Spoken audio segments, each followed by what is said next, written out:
menyadari proses dia seperti itu, maka dia akan kembali normal. Oleh sebab itu, ketika kita melakukan, saksikan saja sensasinya, saksikan saja apa yang terjadi, gitu. Maka pingsan pun jadi batal ya. Belum pernah ada yang pingsan kan selama latihan kan? Belum kan? Cuma mengkiri aja. Baru mekiri kan? Mekiri habis itu batal lagi kan? Terus nanti ini lagi mekiri, lama-lama hilang sendiri dia. Ada pertanyaan lagi? Nah, sekarang coba sama seperti tadi ketika kita duduk berlatihnya, tapi posisikan tubuhnya, jangan melihat yang lain ya, rasakan tubuhnya. Jadi tarik nafas panjang, pol dada pol perut, lalu kencangkan perutnya, putarlah tubuhnya. Apa yang terjadi ketika kita putar, misalkan seperti ini, di mana ada sensasi yang kurang enak gitu. Nanti begitu juga tarik nafas, pol, putar lagi ke ini, rasakan di mana yang tidak enak. Nanti ke tengah buang gitu. Coba silakan lakukan seperti itu. Oke, ada sensasi-sensasi? Coba yang merasakan sensasi gimana rasanya?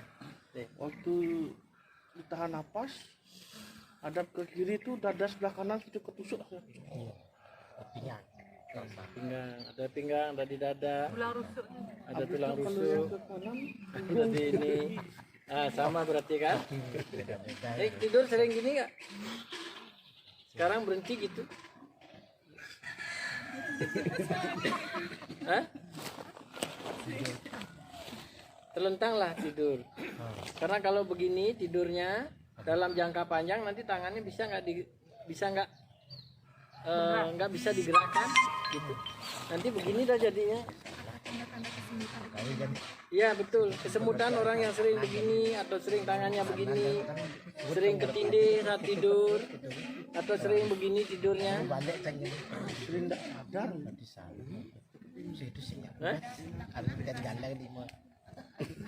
Kebiasaannya. Ya, intinya kalau tadi kan kita begini aja kan.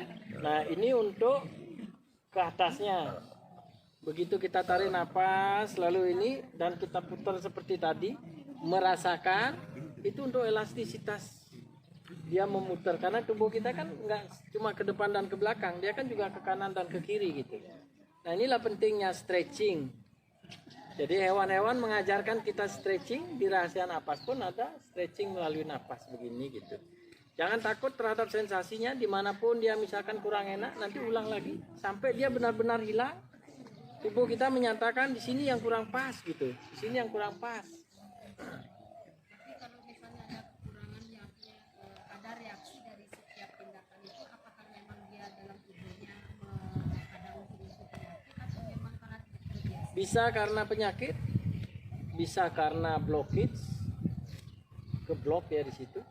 Bisa karena selama ini kita nggak cukup dinamis bergerak, bisa ada kelengketan di sana, bisa ada penciutan dia di situ. Atau mungkin kalau misalkan ada sensasi yang lobor gitu, terlalu melebar dia di sana, mungkin kinerjanya terlalu kencang. Karena tubuh kita itu sangat cerdas untuk mencari alternatif dia. Ketika di satu titik misalkan ada penciutan, nanti dia akan ke titik lain. Sementara yang di sini mungkin dia terasa ngebet kalau dia udah sampai muncul. Kalau dia nggak ngebet biasanya termanifestasi menjadi kesemutan, menjadi kaku rasanya, gerakan agak susah dan seterusnya gitu. Oke, ada lagi yang bertanya? Kalau misalnya ada sensasi seperti itu yang keluar, berarti solusinya adalah melakukan gerakan yang seperti tadi. Ya, lakukan lagi sampai dia tidak ada lagi. Jadi kalau misalkan dia terasa sakit gitu, rileks dulu. Ingat ya, kita diajarkan untuk tidak khawatir. Kalau misalkan aduh nggak tahan gitu, udah rileks dulu. Nanti udah kita sadari dia sudah rileks, lakukan lagi. tambah lagi sedikit gitu sampai dia benar-benar kalis gitulah.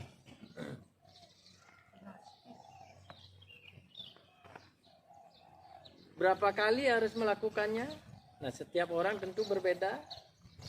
Kadang-kadang bisa sampai 11 kali, kadang-kadang bisa sampai 21 kali gitu. Tergantung kecepatan tubuh kita menyesuaikannya gitu. Nah, itu tadi yang ada di organ sini. Kita bisa juga stretching untuk di leher kita, untuk di muka kita, untuk di tangan kita, untuk di pahanya kita. Persis pelaksanaannya seperti jurus balon, tapi di area tertentu yang kita kencangkan gitu. Coba sekarang latih di mana yang kira-kira sering ada sensasi yang kurang enak di tubuh kita. Tarik nafas, pol dada, pol perut, lalu kencangkan dan arahkan ke titik yang kita mau gitu.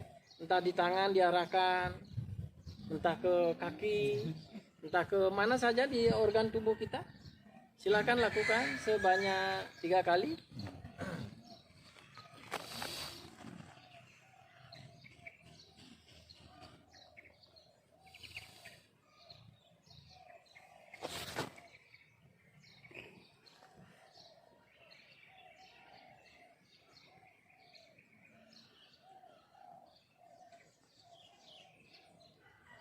Dikencangkan di titik yang kita arahkan dengan menahan napas dan mengembuskan, nanti diarahkan ke titik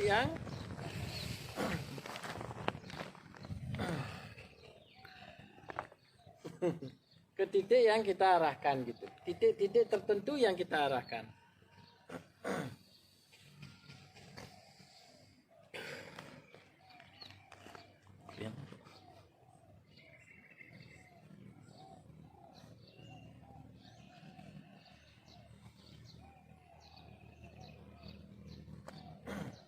Titik-titik tertentu, bisa di tangan, bisa di paha mungkin, bisa di kaki, bisa di lengan, bisa di leher, bisa di muka.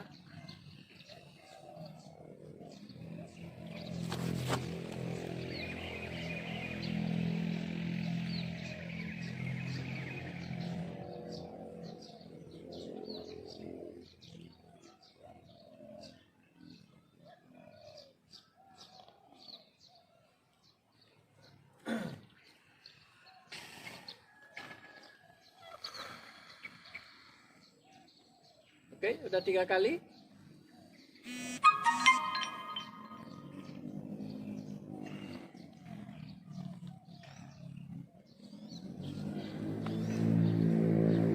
Bisa mengarahkan ke titik-titik yang dituju. Kalau titik yang besar gimana caranya? Oke, kalau seumpamanya ada area tertentu yang kita tidak bisa kencangkan, misalkan telinga kan nggak bisa dikencangkan, gimana ngencangin telinga kan, karena saraf-saraf kesana